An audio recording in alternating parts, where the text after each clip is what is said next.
And before I begin this review, I just want to give my quick thoughts on Marvel's Inhumans. It can really sucks. And I also am not going to do a video like I said I would, mainly because there aren't much to say of it, honestly. The only great thing I can say about it is he has to play Babel. He was great and has some interesting things about him. But overall, there's not really much to say for me to want to do a video on it. It's rushed, boring, the effects are terrible, the design is terrible, they're very sluggish, very boring. There's really not much to say about Marvel's Inhumans. I'm still going to continue watching the show to see if it does improve, and I'll eventually do a review of the actual show. But overall, it's just very boring, bland, bad, pretty much as everybody says it is, honestly. Honestly, me, it gets a 0.5 out of 4. And now that I got that out of the way, let's get to the review.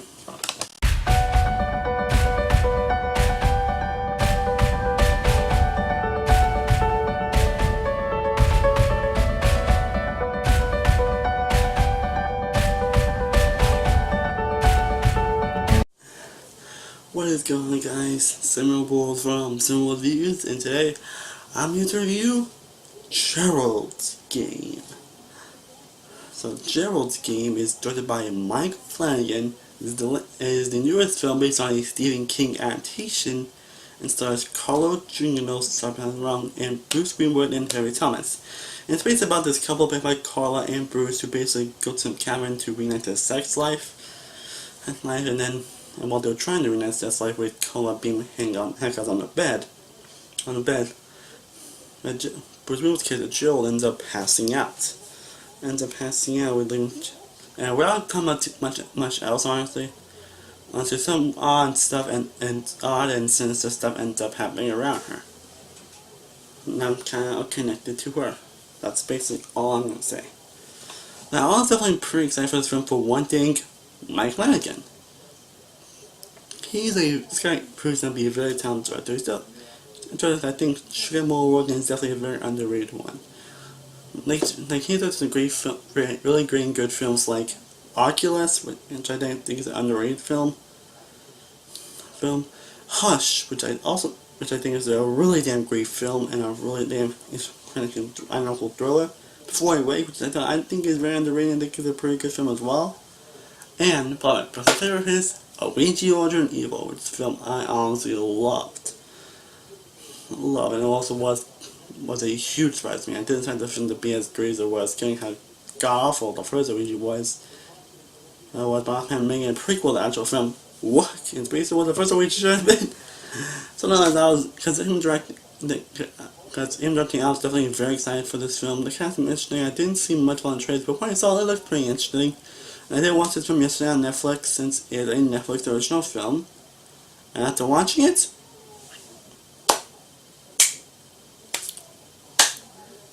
Mike Flanagan, you have done it again. You put another well done, great, and amazing film. I honestly kind of love Gerald's Game, and another home run from this director. The actors involved do a truly excellent job with this film and the material they are given. Colin Journey and Bruce Greenwood give out amazing performances. They really bring their A game here for me, and I don't know too much about these actors. I know some stuff they've been in, but maybe this is definitely the two's best work they have done. The characters are really interesting, they're really engaging, they're likable to extent, and the two have really good chemistry with each other. I really bought their marriage. If I pick my saying, I'd call it Gina will be the standout. Such. There were a few scenes in which it was like, well, I was like, wow, man, she can really get an act. But she really delivered in this film. She really did. And I really did feel for her character at a few points. At those one point, I was like, oh, man. And like I said, she and Bruce Greenwood's character Gerald had great chemistry with each other. And also, Henry Thomas makes an appearance as just fine. It also has like it has a flashback sequence that happens late in the film. And he was definitely great. Bruce Greenwood. The other actors were also great as well. The acting was overall great and amazing. Now, Again, a lot of people say this film is more. A lot of people say this film is more of a horror film, but I mean, it's honestly more a thriller than a horror film. But where is a thriller or a horror? It sees at both things. How it's a thriller, it really succeeds. This film was tense and thrilling from beginning to end. Like the moment that pretty much people character end up dying, the tension just kicked off, and now what? People just grabbing on my seats and doing one more about. I was even grabbing on this family. Like I'm actually not serious on that. I was kind of grabbing on like, whoa, yeah.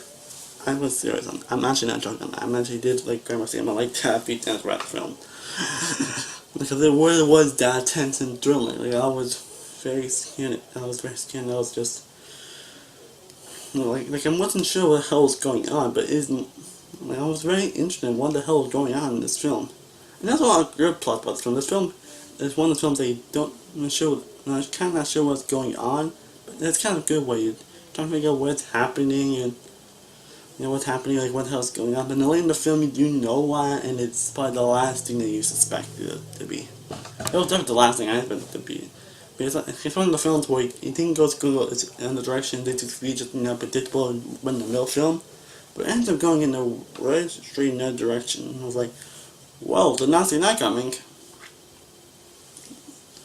Like it really had me grabbing on the edge of my bed along like, just wow. The film also has excellent cinematography. This is definitely the best cinematography I've seen this year, honestly. It really is. Right in there. And the film also has very scary moments, some very disturbing imagery a few times. Especially this one shot was like, whoa! Well, like, it really had me scared. And the film, it's one of the films that really does mess with your head. And not just with the good run direction, but just how the film handles it. It really messes and it really does make you think.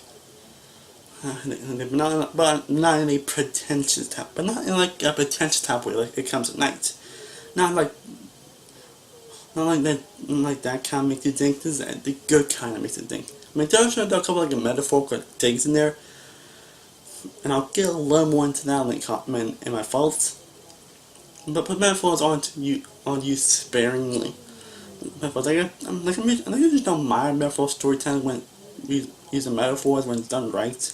When it's done wrong, like I said, It Comes at Night, yeah, it can come out as pretentious. This doesn't really come out as pretentious at all, honestly. Okay, that was very interesting how they did it, honestly, and it's because the creative direction that Flanagan gives in this film. Like, this is a film that proves that Mike Flanagan is, like, if this film doesn't prove that Mike Flanagan is a talented director, then I don't know what's going on.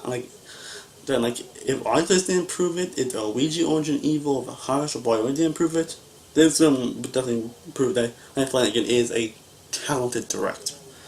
And so, this guy is a talent. He truly is. I pretty much really loved all the films he has done I've seen so far, and this is definitely no exception to that rule. It's very tense, it's very heart-pounding, and it's very gut-wrenching and a little bit emotional at times, honestly, because they went through going through with the story. And so the main character I find to be very interesting characters. I wanted to know what was going on. I was very interested in figuring out what the hell is going on in this film. And the ending I also thought was a very interesting one, honestly. And then there's a few stuff I do want to talk about, but I think kind of talking about them, we're going to be going to spoiler territory. There are a few interesting things that happened in this film where I was like, man, wow. So I'm not trying to talk about too much about Gerald's game and this film that you see about knowing anything about it. That's also how I kind of went in and I wouldn't have been surprised and I ended up just, whoa. Now, I do have a couple faults with Gerald's game. It's definitely not perfect. It's definitely not perfect. One thing is, I didn't mention that that thing was kind of interesting, but it did left me a little bit confused and unquestionable how they kind of went to those metaphors at first. Like, I don't want to get too much in spoilers, just how they went into this command for it was kind of confusing, was like, huh? Yeah, and it does take a little while to get stuff going. It has like it does take a little while to get something, which I'm like, it's not like, I mean, it's not bad, honestly. Just bring cream and paste at least a little bit, just at least a little bit. But honestly, that's really it. So overall, Gerald's game did not disappoint. It's definitely another home run by Mike Flanagan. Like, I don't say Regional Evil is still my favorite of his, but Gerald's game was one question in close seconds. I don't want to talk about too much else about this film, because I think this film they need to go without knowing too much. I don't read any reviews of it. I think that is what best if you want to be just thrilled and just surprised what's going on. I went like that with the mindset, and I ended up loving this film. This film was definitely one of the most thrilling and kind of scary films I've seen this year. I do highly recommend checking it out. It's on Netflix if you want to check it out. So that being said, I'm going to give Gerald's Game a 96 of an A. Well guys, that is my review of Gerald's Game. Be sure to let me know what you thought about the show if you've seen the comments down below. If you think I do have a lot more videos I'm planning for you guys. This Monday is I'm going to have a horror movie review. Since you're getting through October, I'm going to review a few horror films. I've done that last year, so I figured I'd do it this year. I'm going to be like 5 or 6 horror films this year. 5 or 6 past horror films this year. I should say what they all try and view them. So my review for Monday will be for Freddy vs. Jason. Cannot wait to talk about that film. And of course I will not be live streaming tonight, because I want to do other stuff, and I'm pre-recording a lot of videos for you guys. But next Saturday I will go with live streaming, and I will be streaming until dawn. Cannot wait to find out game. Cannot wait to play it for you guys.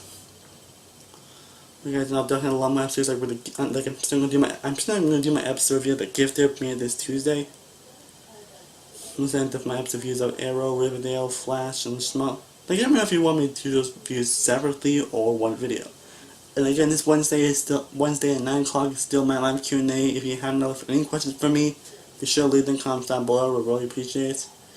Now, as always, thank you guys so much for watching. I truly do appreciate it. Be sure to like this video, be sure to share, be sure to subscribe, be sure to follow all my social media sites along my music channel. All links which are below. I am Sam Willow from Sam World Reviews. I will see you guys next time, and stay cool out, buddy. Peace. Pew, pew.